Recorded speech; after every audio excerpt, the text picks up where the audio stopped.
What we gonna do right now is go back, way back. Give me your friend.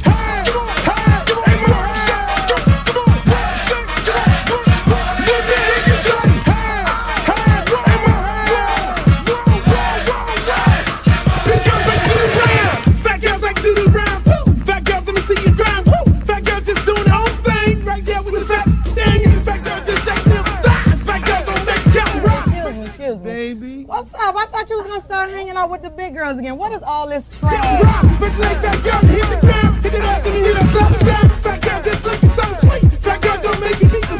Fat girl just shake it, don't break. Big on, let me see you do a thing. Let go, let me see you touch the ground. Shake it out, take it out, back down. Drop me in the house. Work it out, work it out, work it out, work it out, work it out. Big girl, big girl, big girl, big girl, big girl, big girl, big girl, big girl, big girl, big girl, like you around. Fat girl keep going, don't quit. Fat girl just move the damn hip. Fat girl get down, don't stop. Fat girl wanna see the pop. Shake it, stop, fat girl, shake it fast. Fat girl, nigga wanna see that. Fat girl bounce like a pro. Fat girl don't know what you know. Fat girl shake till you rip through what? On the wet wet, hard part two. Looks and outs, y'all know the game. Fat girl don't have no shame. Shake that back, back to the beat. Fat girl shake it, jiggle like me. St. Louis, back to the top. Like I like to do the ride. Work it up, work it up, work it up. Big girl, big girl, big girl, big girl, big girl, big girl, big girl, big girl, big girl, big girl, big girl, like you around. Hey, hey, more hey. Let me hear you say, hey, hey, more hey. Big girls like you around. Shake, work, work, shake, work, shake, work, shake, work, shake, shake, work, shake, shake, work, shake, work, shake, work, shake. Up and down, to the ground, to the ground, to the ground. I'm sick of this. Now I want to show y'all a real show with the big girls. Oh, fat girl, brought three. Can't hang with 106 beat. Fat girl know the happen, no quit. Fat girl run like you own it. Put your hands on your hips and grip it. Not new, I'm gonna look like it off now. Fat girl bring crew to top the climb. If not, I'ma pull the business down. Fat girl bounce hot, stop tripping. If you do get chicken and hot bitch with a lot right, come to the night speed. I really shit get the dead in the world team. But fat girl show the boy a shot. Let me see if the fat or not. Don't put fat girl, y'all like the down. Let you out, let me see y'all do the rap.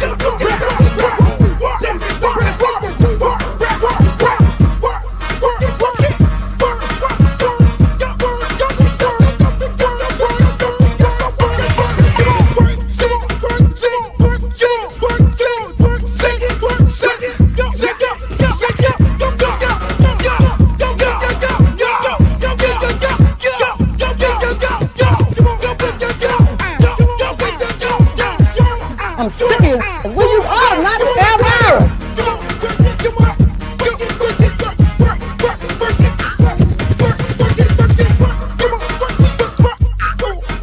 Oh, not the Britney Spears. Hey, how you doing?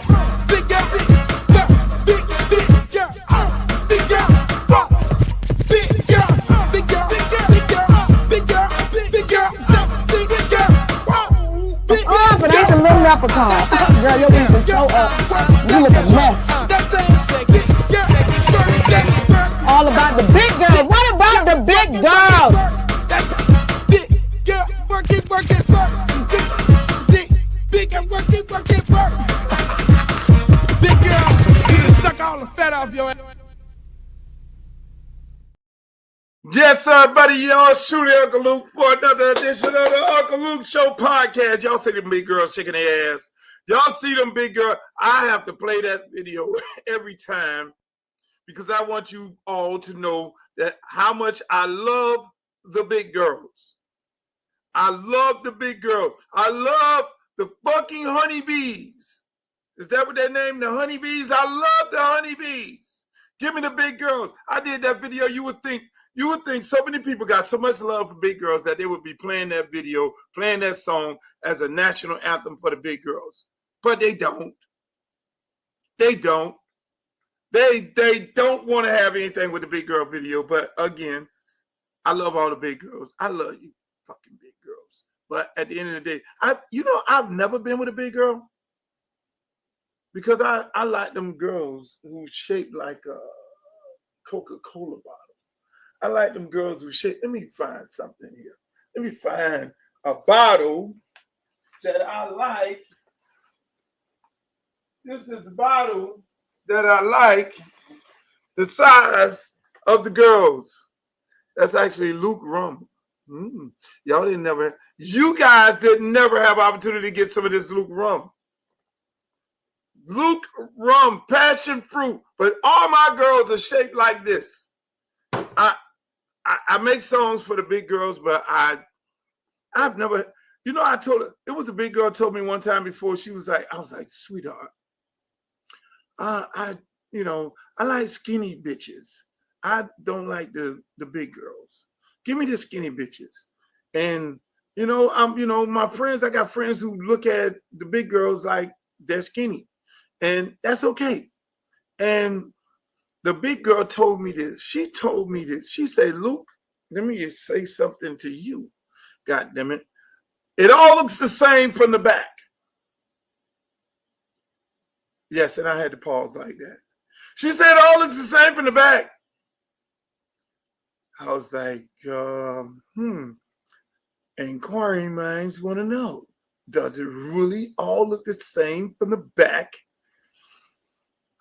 I'm sorry. I love that's not true.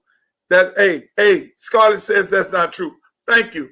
Because I like the little petite girls. I mean, don't shoot me. We all have our choice. And unfortunately, I like the little skinny girls. Let me try that. Where would that go at?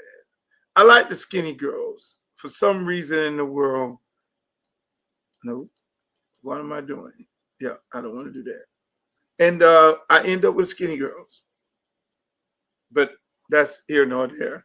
We got a big show today, ladies and gentlemen. I got my girl D Love. She's going to join us again tonight. I like D because all the men like D. We love D. We love D Love. D Love Sports. Make sure y'all follow her. Follow her right now on Twitter, X. Follow her on Instagram. Follow her everywhere. YouTube. Follow her all over the place. She's going to join us. We got a big show today. We have a big fucking show. We're going to talk about Kevin Stefanski and him not announcing Deion Sanders as QB number 2. We're going to talk about Jasmine Crockett and the governmental shutdown, Donald Trump, all that, and some more. Nicki Minaj, Cardi B. Nicki Minaj, Cardi B. The battle between Nicki Minaj and Cardi B, that's going to be an epic conversation. Listen.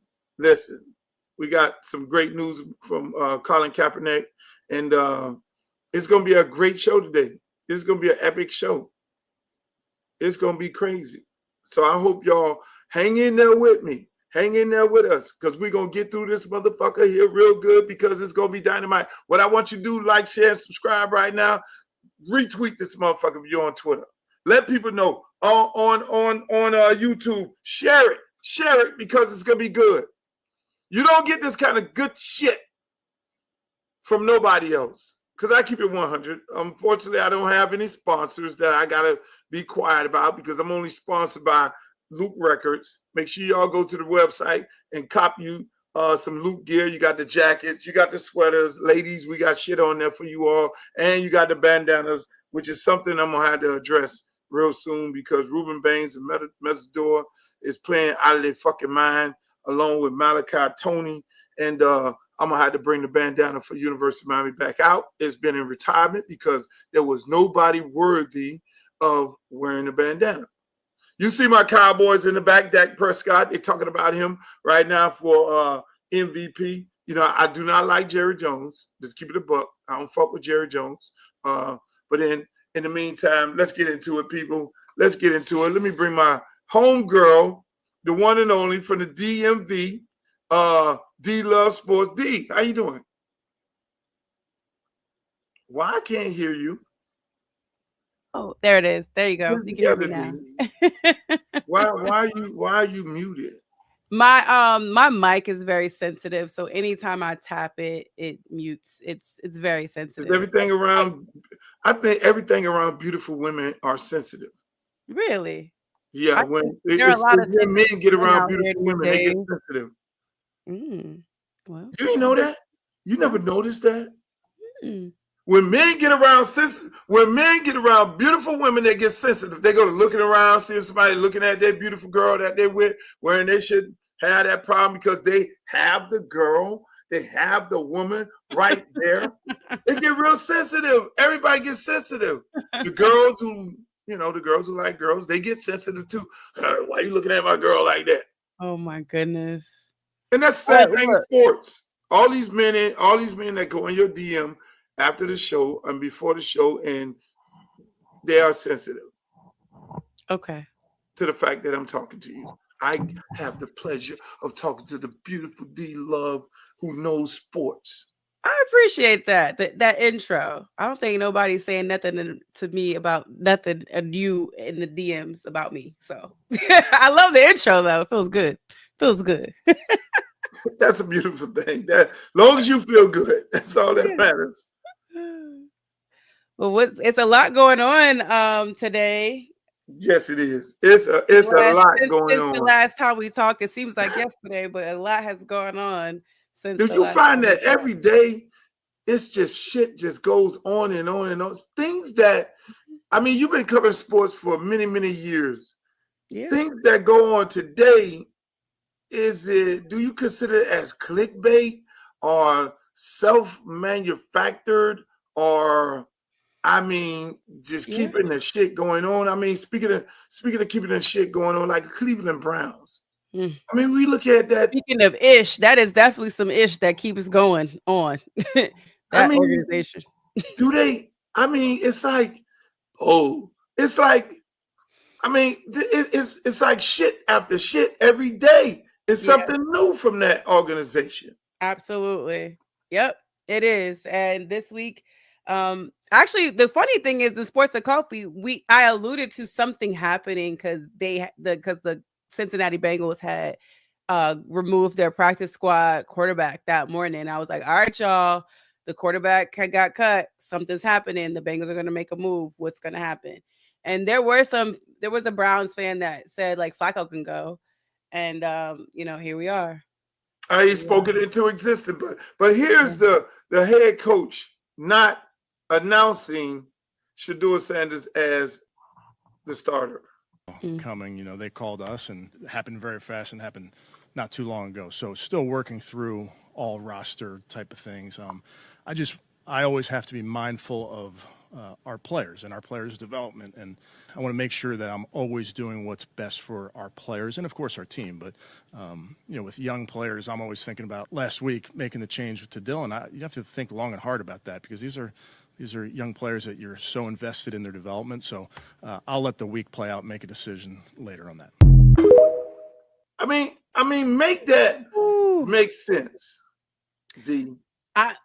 Look, I already knew, because what people aren't talking about, I've heard that Bailey Zappi is getting some time at practice. He's been getting some time at practice. I know he's on the practice squad, but people haven't been talking about Bailey Zappi. And Bailey Zappi was formerly with the Patriots. And I'm not going to be surprised if they put him at QB2. You lost all your veteranness. Well, Deshaun's somewhere, right? I don't know. We haven't seen him in a minute, but he's somewhere. You lost Flacco. So now what? Like, Bailey Zappi is the vet outside of Deshaun Watson. So I'm not going to be surprised if they happen to put him at number 2. But the other day when me and you was talking, you mentioned that, and I like totally dismissed it when you said Bailey Zappi, is on the roster. And I was like, man, everybody think about no fucking Bailey Zappi. I'm just like sitting there like, okay, that's D talking. And then all of a sudden, now the conversation is, if this guy don't want to name Shedeur as the QB2, then that means he's getting ready to name Zappi as QB2 and just say, fuck Shedeur. Why wouldn't they just trade Shedeur, in your opinion? I don't know. Sorry, I dropped the phone, but I don't know. And then the other thing is, there have been rumors circling around that Deshaun Watson may be ahead of schedule or may have some way of making it back. So you'll see in the upcoming weeks if his window opens up for him being available. So we'll see there. So that could have something to do with it too. But I'm not going to sit up here and act like I can make sense of what Cleveland does, because I cannot. I don't even want Shador to be quarterback number 42 since 1999. I don't want that for him. I really don't. I want him out of the organization, and I don't know why they won't trade him. But he's clickbait. People are paying attention. People are all in to see what has going to happen with Shador, regardless of how you feel about the organization. Because you heard what Coach Prime said. What did Coach Prime say? He don't give a darn about the Browns. Hold on, I got a clip. Yeah, I'm sure you do. I don't give a damn about the Browns at all. I do love me some Deion Sanders. Hey, you ain't know. I saw that on there. Yeah. When you post that, I was like, this girl crazy. And that's what Prime said. Speaking of Coach Prime, just went through a successful surgery with his blood clots. He announced on Saturday that he had blood clots, and he went in, got the clots done. And then this fucking goat is back at practice today. Oh my gosh. Running around like a chicken with his neck cut off. I'm like, dude is in there getting a surgery. He got his girlfriend, little pretty girlfriend in there. He got his son. He got everybody on FaceTime. Shout out to Pac-Man. From 1,000 different numbers that I got on this dude. Shouts out to Coach Brian. I love you. And he gets the surgery, and he goes in and goes to practice. Can you imagine that? I can't. I was like, what was he doing? Because I don't know what happens during this particular surgery, so I can't speak to like what happens and the downtime you're supposed to have. But him going to practice, like, is he walking around in practice in a wheelchair? Like, what is he doing? No, he's walking around. He's in the middle of the field. Sit down. Like, tell that man to sit down somewhere. In practice, like full-fledged practice. I'm sitting up there looking at him like, this man here. Yeah. This man here. I mean, he ain't gonna sit down, but that's just him. That's that, we call it, that's that Florida boy shit. We kind of built different. We don't lay down under no circumstances. You're gonna have to put us in the grave. When we lay down, we dead. Yeah. When we lay down, we dead. We ain't gonna stop until the bus out. It's a great example as a coach. It's a great example as a coach, because like, if I've gone through this and I'm showing up, why can't you show up? So it's great as a coach for those guys in the locker room to be like, well, look, Coach Prime dealing with this, that, and the third. Like, what's my excuse? So there's no excuse. Yeah, it's great for the locker room. Speaking of coaches, I'm gonna play this and then tell me how you feel. And we can't let it happen moving forward. I already know. You don't even have to show the beginning, because I have feelings about this. We've got into it as Sports Coffee about morning this. And didn't feel great about it, honestly. And so in the team meeting, I addressed it. I apologized to Omari, apologized to the team. And I just told him I kind of let the moment of what happened get the better of me there. Obviously, like I try to be emotionally stable and calm, because my job is to solve problems when during a game. So it's not really who I am, who I want to be, and I told the guys that today. So it's a mistake by me, and it's just like everybody in there. Everybody made some type of mistake yesterday, which is culminates to why we didn't win the game, and we can't let it happen moving forward. Let me just say this. It's a grown-ass fucking man. Those are men out there. In high school, we have a tendency of touching up players, and on the park, there's no touching up players, because then that's abuse. We've seen many coaches put their hands on players. We've seen many coaches get in players' face. We've seen many coaches get in the face of other coaches on the sideline. Some things are unacceptable. That to me is totally unacceptable. That is a grown young man. He's obviously being consoled by one of his players, one of his teammates, who is supposed to console him in that moment. And this fucking irate coach, who gets $100,000 fine from the league, goes and put his hands on that man. That should be fucking, that's that should be goddamn a charge. Mm-hmm. It should be a charge. But then the biggest issue that I have with this, D, and I'm gonna let you go off on it because I know you got your feelings about it. Where the fuck is the union? Nothing from the union. No, nobody on the TV. I'm looking at my good friend Stephen A. First Take and all these people and every take in them in America. I'm looking at Ocho Cinco and Shannon Sharp. Ocho, I love him to death. One of my first kids in my youth program, love him to fucking death. They sitting up there talking about, oh, that's what they do. I'm going back and forth with Dad Brian on Twitter. I'm like, Dad Brian, you know goddamn well you are not going to let nobody put their hands on you as a grown man does. Like, no, Luke, shit like that happen and all that. No, these are capital N dudes talking about, oh, it's acceptable. Talk to me, D. Is that acceptable? Absolutely not. And we got, like, when I tell you we got into it this morning on Sports and Coffee, it was so bad that we had to change the subject because I'm not pivoting off of this. This is not right. If you look at the video, this man initially contacted him once and then hits him on the way out. So, like, the first little bump, shove, whatever, I'm cool with that. But the punch after? Like, you try to inflict something into him. And that's where I just, that was out of the way. Like that, no. There is no grown man that can sit there and say he's not going to feel away about that type of punch. I don't care if you're in a freaking 10 outfit, 10 suit, and he hurts himself trying to hit you.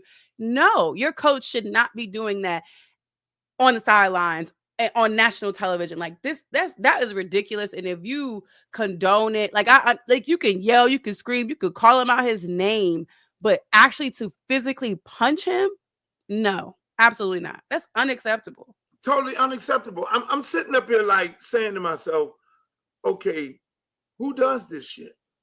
I mean, what player get punched? I've only seen fathers do that to their sons. Like I've seen fathers do that to their sons. I've never seen grown men do it to grown men. You know what I mean? Right. I've seen, and we have seen college coaches and coaches on different levels that put their hands on a player, and they get fired. They get suspended. That is an abuse charge. I mean, I know they ain't going to go to that extent, but my problem is, where the fuck is the union? $100,000 fine? That makes no sense. I mean, that's all. That's a slap on the wrist. I mean, Jerry Jones got fined $250,000 for flipping somebody off. He didn't touch nobody, but a head coach of a NFL professional team on national TV gets to beat his players and only get $100,000 fine. That's the craziest thing. But what makes it more crazy is these grown ass dudes, most of them are friends online, talking about it's acceptable. No fucking way in the world nobody gonna punch Chad Johnson. Chad Johnson is from my hood. I know him. No coach is gonna put hands on him, slap him, punch him in the chest like that. That ain't happening in Shannon Sharp. It's not happening in Shannon Sharp. You saw LeBron James and Stephen A. Smith in a Mexican standoff on the court at the Los Angeles Lakers game, getting ready to go to blows. And if one would have touched the other one, you think you're going to tell me, oh, I wouldn't have hit LeBron James? That's some bullshit. Yeah. And I know where, Dez, I know where you're from, Dez. You are not from Pleasantville. You are not from that place out there in Dallas where you're not from Frisco. You are not from Frisco, Dez Bryant.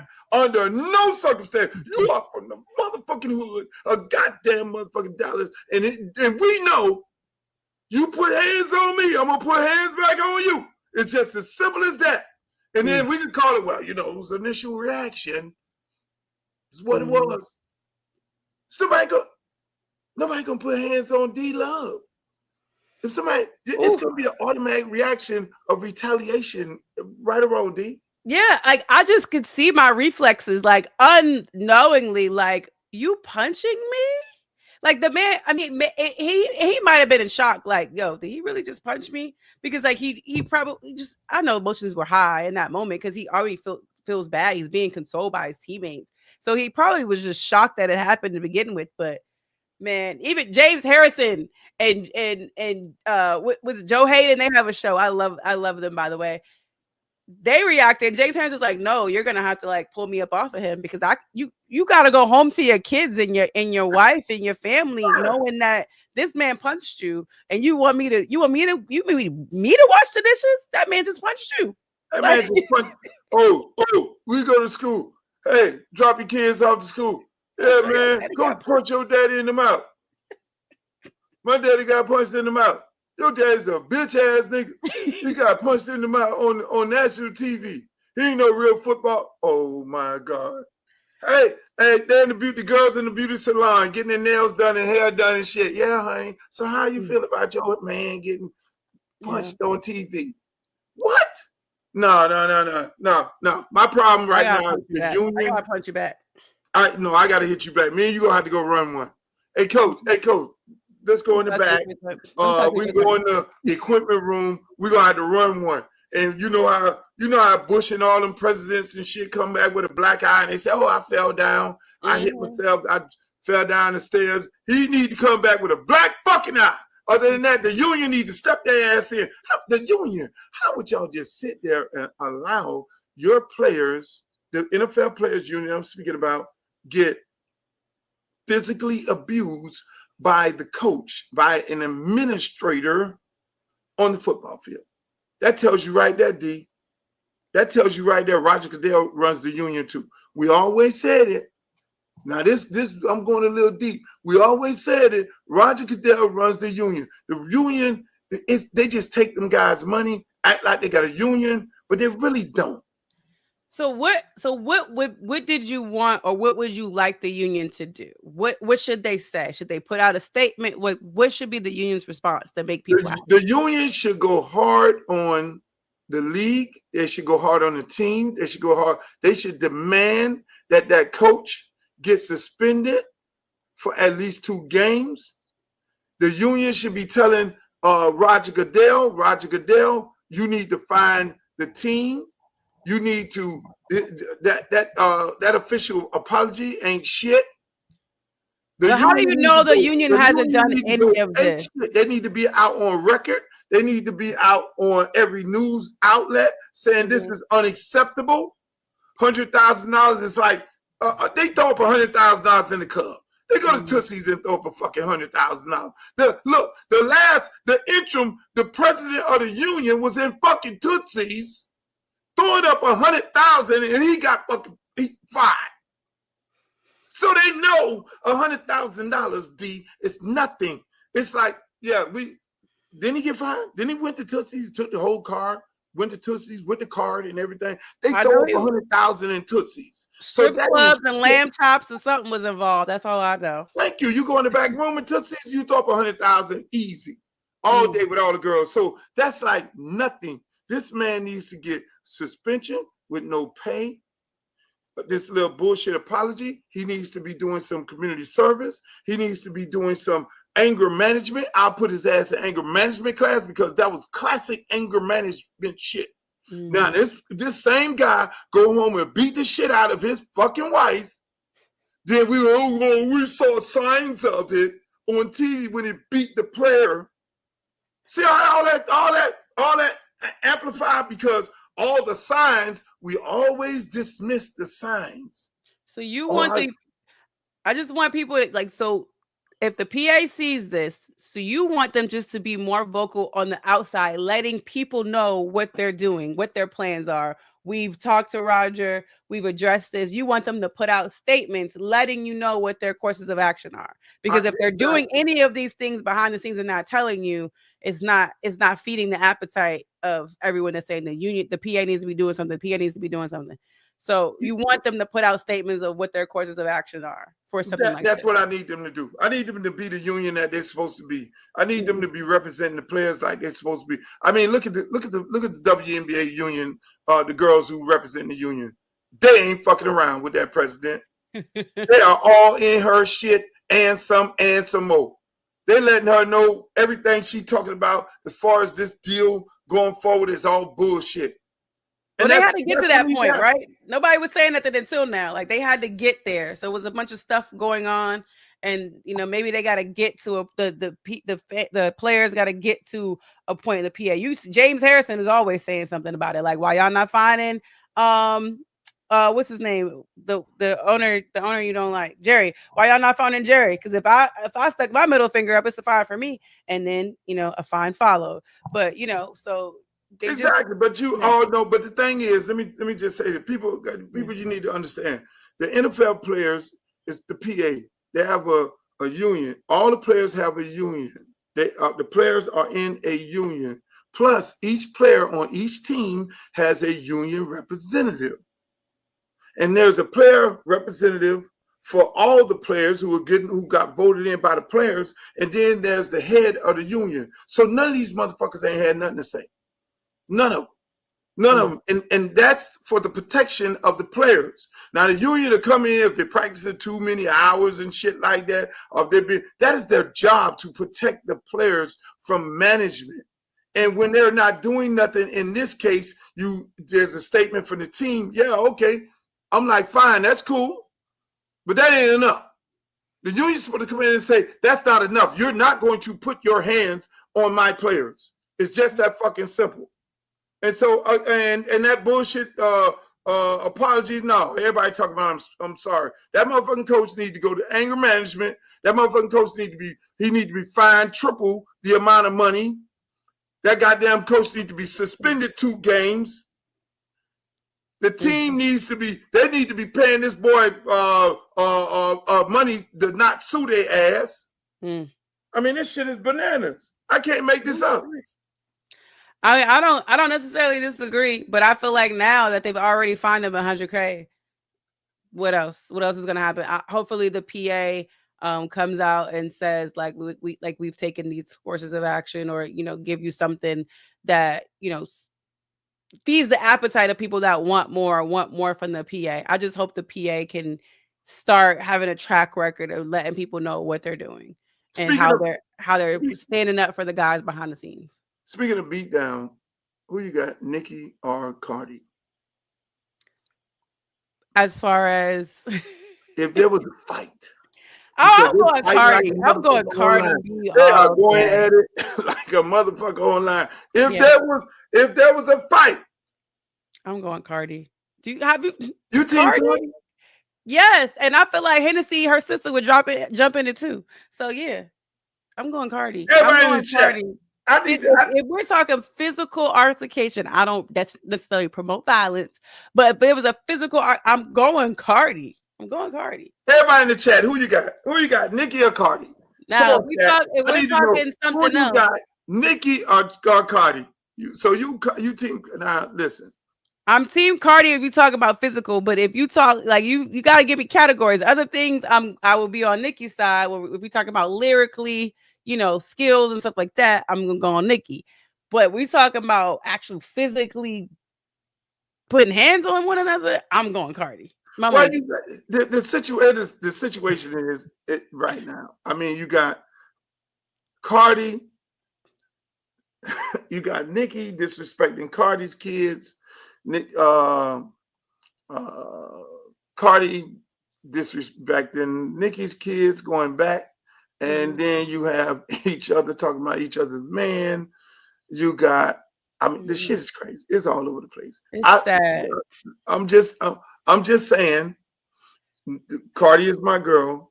Oh, you team Nicki. Oh, we got team Nicki. And a fight. Okay. I think, let me just say this, because I'm always the voice of reason, unfortunately. Lead the kids out of it. They need to lead the kids out of it. You always leave the kids out of it. You don't talk bad about the kids. And for both of them, hey, look, hip hop. Cardi, you pregnant girl. You can't be talking crazy about nobody's kid. You carrying a child. You can't do that. No, you can't do that. You can't do that. If we have in hip hop from day one, there's always been battles. There's always been beefs. You do it on the record. You know, there's, I mean, you name it. I can name 1,000 disc records, and that's been going on from the test of time. You do that shit on the record. I mean, but you leave the kids out, you leave the family members out, leave mommy and all them. You know, I know it's a contact sport, but when you get to that point where you got to start talking about other people's kids, that is a no-no. You know, hey, look, battle, talk your shit on the records. Don't let it get physical. Don't let it go. I'm gonna come to your house. Like I know, shit. Cardi was going at it with some other girl. Told her, "Look, bitch, where you at? You got." Hey, I really think Cardi will beat up all the girls in hip hop except Trina. I really do. She's not. That would be on some next level Thriller Manila Rumble in the Jungle right there. Because that Trina, I know where she from. So I already know, but I don't promote violence as well. But the thing about it, and I'm gonna tell all the little rap girls, when you worked in the strip club, when you were a dancer, Cardi, like my girl Cardi, you had to. Some nights you got to fight for that motherfucking money. Cardi, your respect, your customers, your clients, whatever, like. It's a game. It's a low down dirty game up in them clubs now. I mean, hey, I love Cardi. I love both of those girls. I hope they get that shit together. And shouts out to Cardi. Go get an album. Go love it. I love it. I love what song you like on there? I like the Bodega Baddie. I like Check Please. And sometimes I don't be paying attention to the names, but there's some stuff on there that I listen to all the time. And some of it I don't even know the names of it. But she has one with a Janet Jackson sample. I like that. But Check Please and Bodega Baddie. I love that one. Bodega Baddie. I gotta go find that song and play it next time we come on here. But speaking of fights, I mean, it seems like everybody in the fucking world fighting. This girl right here, she stays in the fight. Actually discussed that Marjorie was flipping on this because it seems like everything that is important, this child ain't read the bill and has no idea of what's going on. I don't understand why Georgia keeps sending her to D.C., but this is not the first time that she wasn't quite clear on what damage it was that her party was ushering in. But listen, I will take her seeing the light at any point in time. And so, yeah, it's sad that she can only see the light when it directly impacts her because she is elected to represent almost 1 million people. And so not listening to your constituents as they're calling and they're talking about their struggles, but then making it about your children, your adult children, because their premiums are going to go up. Listen, I'll take a yes vote or somebody coming to the table, whatever way I can get it. But I just don't believe that that's how government is supposed to work. I don't have any children. When I am governing for the people that elected me. And I don't think that I should be looking at it and thinking, well, because this personally is going to impact me, then maybe I should flip how I feel about it. That's Jasmine Crockett talking about Marjorie. She called her bad body bleach blonde bitch or whatever it was. And she flipped. Marjorie is a big time Trump lover. She flipped on Trump. Marjorie did. Marjorie flipped. Marjorie said, look, I'm voting for this shit here. Y'all got to get it together because my insurance premium for my kids will go up 3 times if we don't vote on this package for this healthcare package. And along with, because that's part of the shutdown, what the Republicans are saying for the governmental shutdown, which is affecting you because you're a governmental worker, you know, and so everybody's like freaking out. And before Marjorie flipped, Marjorie said this, and Marjorie is a little colorful. You know, she's stone cold MAGA. Marjorie said, I'm not sick.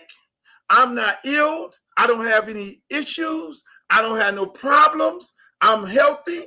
I just want y'all to know, if they try to do me in, if one day Marjorie come up laid out, it was nothing wrong with me. Marjorie already preparing, because Marjorie asked for this. She already knows. She know how they go.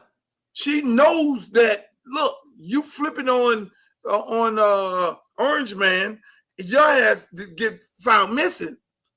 Mm-hmm. So again, now how is you working in the government?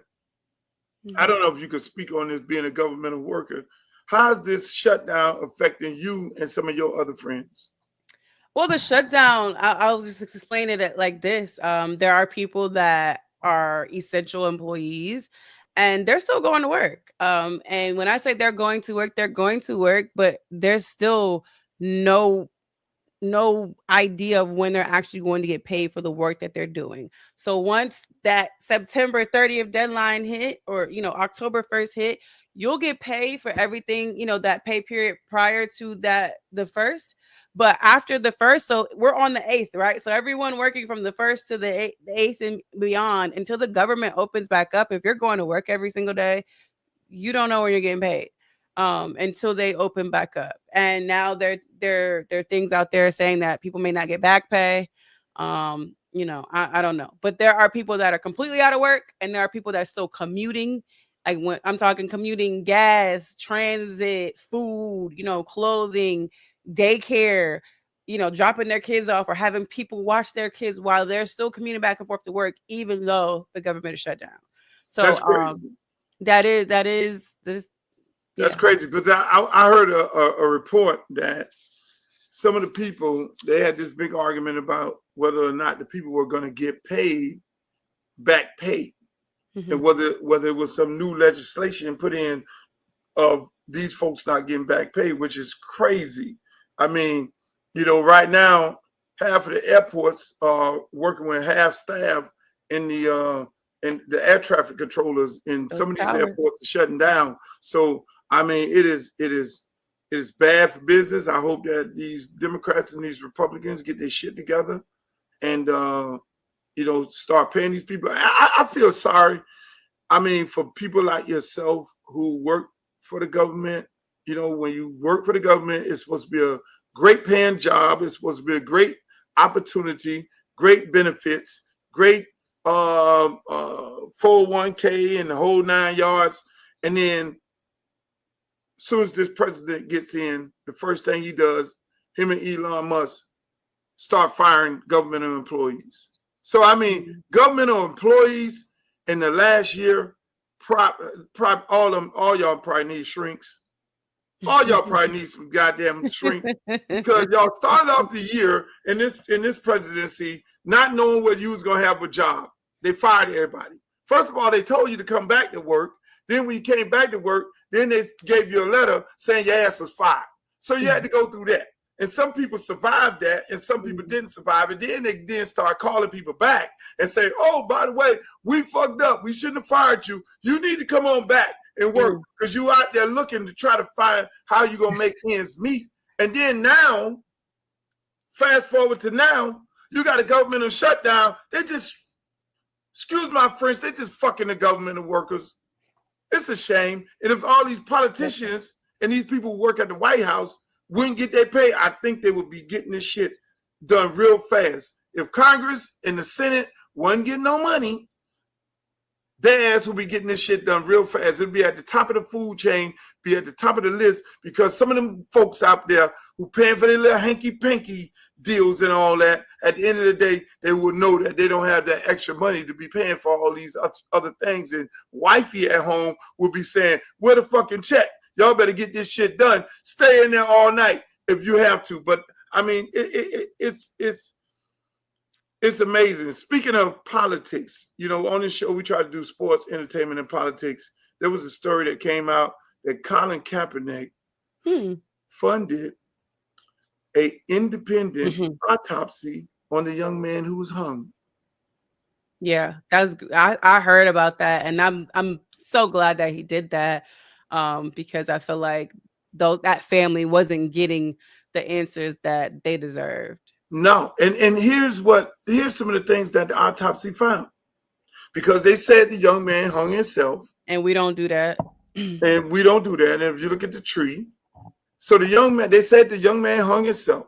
We don't climb trees. What this independent autopsy that Colin Kaepernick funded showed that the belt he hung himself with was a belt 3 times the size of him. Mm-hmm. They didn't have that in the autopsy report. Then the first report didn't say anything about him having a hit in the back of his head. A blunt force, or was it? Yes, blunt force hit in the back of his head. Mm-hmm. So the Colin Kaepernick autopsy found that the young man had a hit in the back of his head.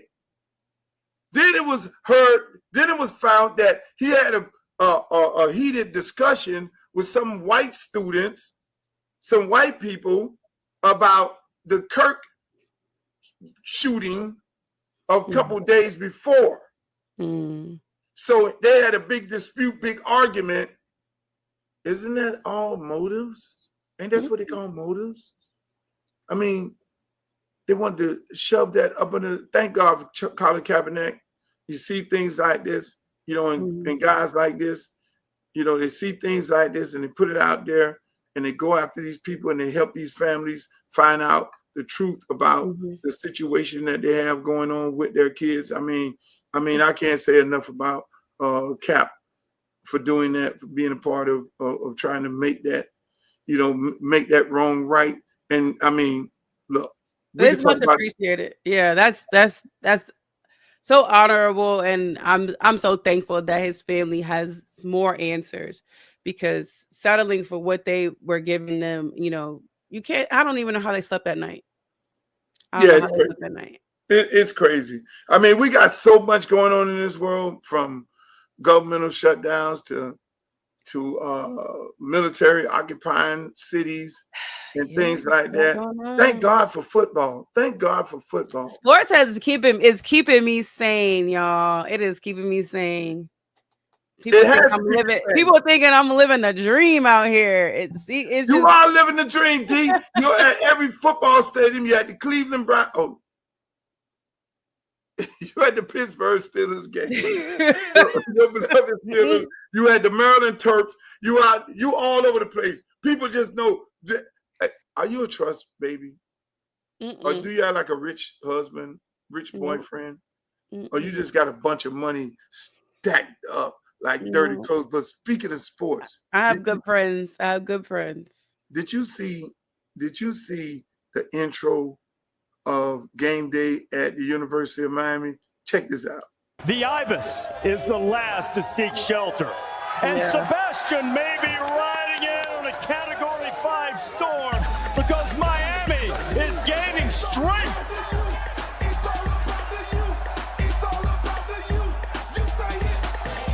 It is all about the youth. Uncle Luke with the soundtrack, and this feels like Uncle Luke's Cane, a live crew fixated on a return to the top. And that path takes them straight into an old rival, where the Gators, they've been standing them up at the gates of hell, but they won't back down. But hey, baby, there ain't no easy way out. The easy way is over for a lot of teams starting today. But here at the U, there's no guessing. The great ones spell it out for you who they are. C-A-N-E-S.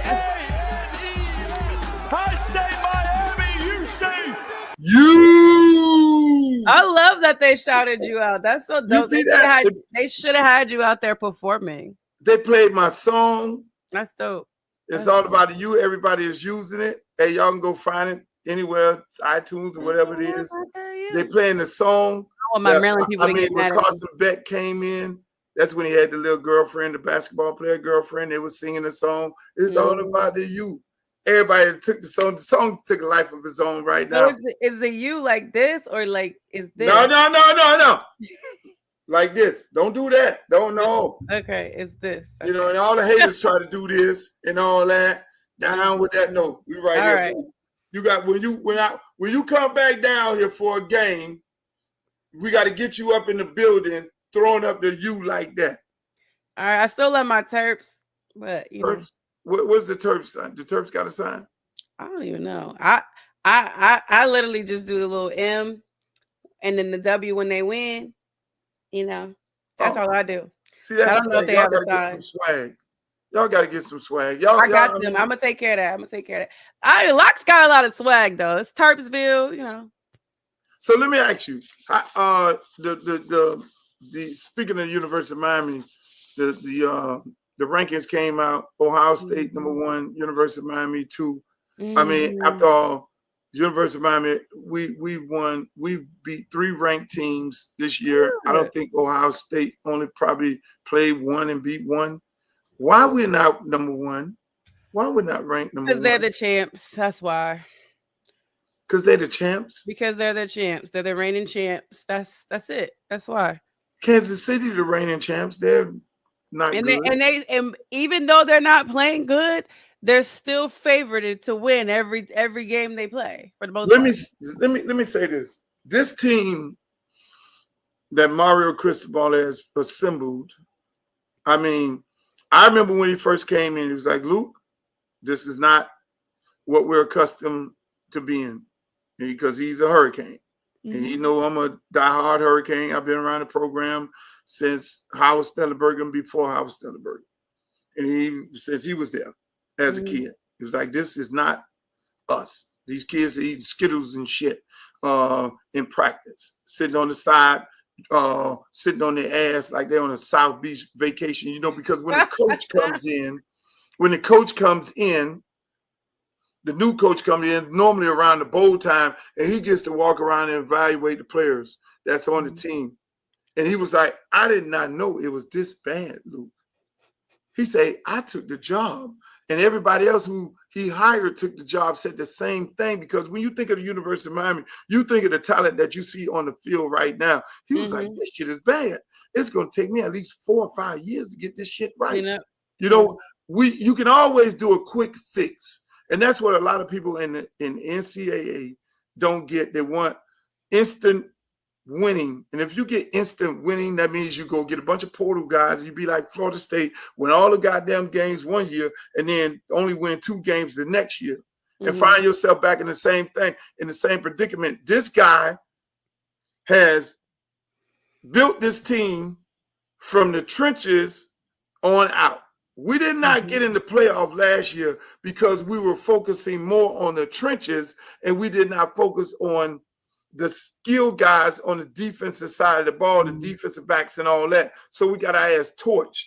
You see what I'm saying? And a lot of guys were in the wrong place, in the wrong position. He goes and get Helpman, this defensive coordinator from Minnesota, who was with his good friend, who was over at Rucker with, you know, Shiano. And Shiano stamped him and said, no, this dude knows shit, because he was Shiano's linebacker coach. He got a job over there. He's like, no, this dude is one of us. Shiano is one of us. You know what I'm saying? So Mario leaned on Shiano. Shiano co-signed this dude, said, no, he gonna get that shit going like old school, and like how we expect, how Miami expects Miami football to play Miami football. And so this dude got these motherfucking guys running around like chicken with their neck cut off, but going at it, organized chaos in a physical way. And he letting them guys play. So when you look at it, D, when I look at it, and I look at the games that Ohio State played, and the lady who does the little meeting with the she even came on there, the lady who does the when they go to the bowl meetings and all that, and these people who project who's going to the playoff, that lady even said Miami should be #1. I mean, everybody, because of the way we're playing, the way the way you're beating teams. We should have beat Florida State by 3 touchdowns. We did not score. He turned the volume down in the 4th quarter. Same thing with fucking Notre Dame. We turned the volume down in the 4th quarter. Did he take the starters out? Did he take back out, and did he take them out? He just started being conservative. Okay. They erased a 14-point lead. We up 14 points going in the 4th quarter. D, on these people. Everybody, we should have fucking mercy ruled all of them. We put South Florida to bed, beat them bad. We should have beat Florida.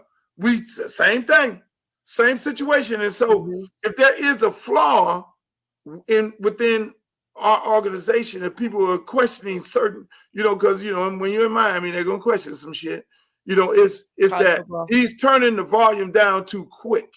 Just beat the brakes off these fucking people because you have that type of team. Don't get conservative in the fourth quarter. If we're up 28-14, just go ahead and finish them off. Be like Steve Spurrier. Run it up. Run it up. Speaking of football, how you feel about Arch Manning? Are you an Arch Honestly, Manning fan? I have not. Are you on that bandwagon? No, and I haven't, and I still can't even fully give you a thought of how I feel about him because I haven't had a chance to see him play. So I'm not one of those people that are just riding with him and saying he's great, he's this. I haven't seen Arch play. I've been at Maryland games, so I'm not gonna sit up here and be like, yeah, he sucks or this, because I'm gonna be real with you. I have not been able to really assess him playing football because typically they're playing the same time Maryland's playing. What your people on Sports and Coffee on your show, what they got to say about that? They have flipped. There has been someone that has flipped. There was someone that was extremely gung-ho on him as if he was going to be this Heisman sensation. He was coming out this year. He was going to be the top quarterback in the draft. And it has kind of gone very, very silent on Arch. They fell out the rankings as well as Penn State. So there's something to be said there. Because Alar, he was supposed to be one of them ones too. So yeah, a lot of them. Old boy over there at Clemson, they had him at the top of the food chain, and now everybody's talking about Carson Beck. Hey, Carson Beck then came up in and did what he had to do, and he's they said he wasn't one of them ones. That's what they said. He wasn't one of the ones that they when he left Georgia. He wasn't one of them ones. So. Exactly. Hey, look, D, man, I had fun. Can you tell people where to find you at? D Love Sports. D Love Sports on every platform. Come holla at me. I got a little bit of free time these days. So holla at me. I will be in at MetLife tomorrow night. So if anyone's at MetLife, what you doing in MetLife? It's Thursday Night Football, Eagles and Giants. So come holla at me. Hey, listen, it's a pleasure having you. I love you. You know your sports. Can't wait for you to come down here and hang out. If this government shutdown keeps happening, then I'm gonna have to fund your trips because I need to see you at all these different stadiums where you like to go at. And I'm gonna have to do that. You're gonna do a GoFundMe. Yeah, it's a Luke Fund. It's not gonna be a GoFund. It's gonna be a Luke Fund. Luke Fund. Trips because we need D at these places. We just can't have at these Maryland Terps games. But I know you love it. I know you love Coach Loxley. Shouts out to Coach Loxley. Shout out to my Terps, my nephews. I'm at auntie status. Look, I'm an auntie now. You Uncle Luke. I'm auntie status now. So shout out to my nephews. That's what's up. That's what's up. Hey, you guys, make sure y'all follow my girl D Love Sports all on Twitter, Instagram, TikTok, where she be hanging out there talking all that crazy shit. She just she had me laughing on TikTok and then YouTube. Make sure y'all follow D Love Sports. Thank you, young lady. I really appreciate having you. Come back again. I'll see you soon. Bye, y'all. Hey, look, man, this was a great fucking show. This was a fucking great show. We had D Love Sports. That girl is awesome. She knows her shit. She's from the DMV over there where Glow at, and she know her sports. I love it when a woman knows her sports, when she know her shit. And make sure y'all follow her. Make sure you also follow me on Twitter, Uncle Luke Real One. Follow me also on Instagram, Uncle Luke Real One. And I'm on YouTube. Uncle Luke TV. Go to YouTube, follow, like, share, and subscribe over there. Also on Facebook, Uncle Luke, my fan page. You know, I had fun tonight. I had a lot of fun. We covered a lot of things. We covered a lot. We're going to do the show Monday, Wednesdays, and Fridays. I'm back on the prowl, like Trina say. I'm single again. I'm back on the prowl. I thought it was perfect. It's perfect. Hey, I'm going to have a special announcement. I'm going to have a very special announcement on Friday. A very special announcement because I'm putting together a team and we're going to do a big fucking podcast. This is going to be the best podcast of all podcasts. This is going to be the best one of all. I really want to tell y'all, but I'm not going to tell y'all. I'm not going to tell y'all because I'm going to team up with another person. And that other person you're going to love that other person because you already love him. See there? I said him. About to let the cat out of the bag. And when we do this show, we just going to shut the whole fucking internet down. We're going to blow up the whole system because the system is not going to be able to control both of us live on your podcast. It's going to be incredible. It's going to be epic, of all epic proportions. We're going to have top guests that come on, and we're going to keep it a buck, 100, 1,000. And then, ladies and gentlemen, let me just say this here. I'm going to start using some of the footage from my Luke Peep shows and freak shows, and I'm going to take some of the footage and some of the audio and introduce it to y'all because I have it here in the archives. You see all this nostalgia back here? I have interviews from Tupac. I've interviewed Biggie. I've interviewed Suge Knight. I've interviewed Akinelli. I have interviews from Aaron Hall. You know, they got this big thing on this VTV, and this one girl on there who's an ex-dancer doing all her talking. She can come on here. Y'all call her up. Y'all go to her shit. Y'all go to Miss Gloria's site or wherever she reside at and tell her, Luke invite you on here. You come on. We can talk. We can talk about our experience together, her as a dancer and dancing for me, one of my dancers. And I'm going to invite Freaky Red and all the rest of my other dancers on here, and we can have a real good conversation. Miss Gloria Blanche, you can come on here at any given time, baby, and we could talk about it. We can have a good conversation about what the fuck happened on tour with Uncle Luke. You don't have to go over there. You don't have to go to VTV or whatever the fuck his name is. The little white boy who always go look for broke down black artists and pay them $2,000 to then have them talk about people. You ain't got to go over there. But he never has white artists doing the same thing. He's profiting off of black people. That's Vlad TV. That's what he does. He profits off of broke down black artists who are doing bad. He calls them up, and he then offers them some $2,000 or some crazy shit like that to then bring them on, and he leads the interview into where he wants the interview to go to talk about individuals, and they feel like, oh yeah, if I talk about this guy right here, it's almost like this here. Hey, Susie, tell me about the bad relationship you had with Frank. And so that gives them the cue of, yeah, the bad relationship I had with Frank. Mind you, ain't had no bad relationship. He's leading them to say something negative with them thinking that if I say something negative, he's going to invite me back and give me another $2,000 because I'm fucking broke. That is what Vlad TV does, in my opinion. And that's not cool. Until he calls up my publicist, can I get Luke on Vlad? No, motherfucker. I ain't broke down, and I'm not on crack, and I'm not looking to be on your show. When you go find Mr. Vlad, let me look at the camera. When you go find some 5 white artists that you do the same thing with and interview some people to talk about some white artists, then I will think about doing your show. But other than that, boss, I'm not falling into the trap where the white man uses the black man for profit. You can't get me like that, boss. Even if I get broke, sleeping up under a motherfucking up under a tree, you will never get me like that, boss. Ever, ever, never, ever, ever, ever. Because this real shit right here. But back to you, Gloria. If you want to have a conversation, baby, about you being a Luke dancer, you're more than welcome to come here. You are more than welcome to come here. See, that Vlad TV dude did the same thing with Brother Marquise.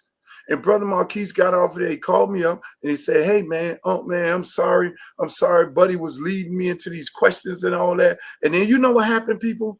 You know what happened? I told Brother Marquise, I said, look, man, I understand. I really do understand what was going on. Me and him, because this asshole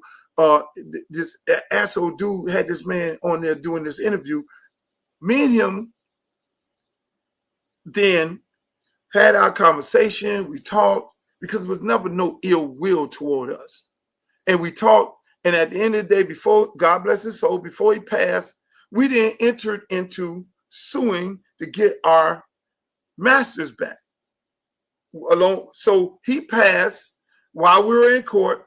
His daughter, beautiful daughter, and her mother took up the case, and Chris Wong and his family, his sons and daughters, you know, we all joined in together. And I'm sitting there. It was very emotional for me every day going to court with them, fighting to get our masters back. No Mr. Mix, because Mr. Mix is over there with this dude over here. No Mr. Mix, he was not a part of the fight for us to get these masters back. He was on the opposite side, which, you know what I'm saying? I don't have no grudges, but you know, that was his choice. That's fine. We ended up winning. So this little dude has us now back in appeals court. That's his right. He can appeal it. That's fine. But the beauty of it all is the fact that before Mark passed, because before that he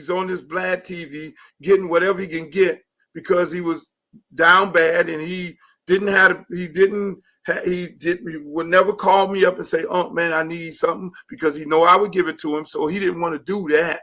We had that conversation, bruh. I'm here all the time for you, bruh. And then we entered into this joint venture of getting our masters back. So we won the case. We're going to win the appeal, God willing, or we're going to win another appeal. And these kids, their kids are going to be able to profit off the work that their dads did. And that if there's anything in this world that I've ever done, this is right up there at the top, because not only are their kids going to be able to profit, my child is going to be able to profit as well, you know, because at some point I'll be out of here too. We all, you know, one thing, we got a straight ticket to heaven, or you either going to hell.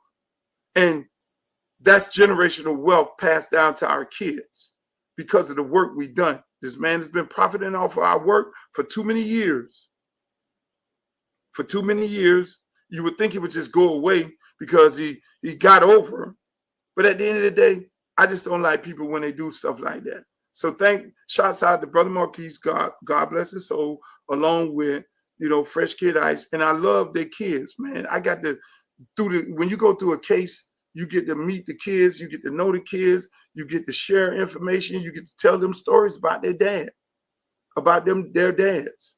And so it's beautiful. I mean, God put us all together for that very reason. And they wouldn't even let those kids testify. They shot down them kids' testimony, and it was only me. So just imagine, only me. And the kids sitting there, they're depending on me to bring this shit home. Because this is all about their parents' legacy, my kids, my legacy, our works that blood, sweat, and tears we put into the shit. And I remember they were sitting there, they were worried. They was like, man, they was like, oh, don't fucking cuss these people out, because we know you're going to cuss these motherfuckers out.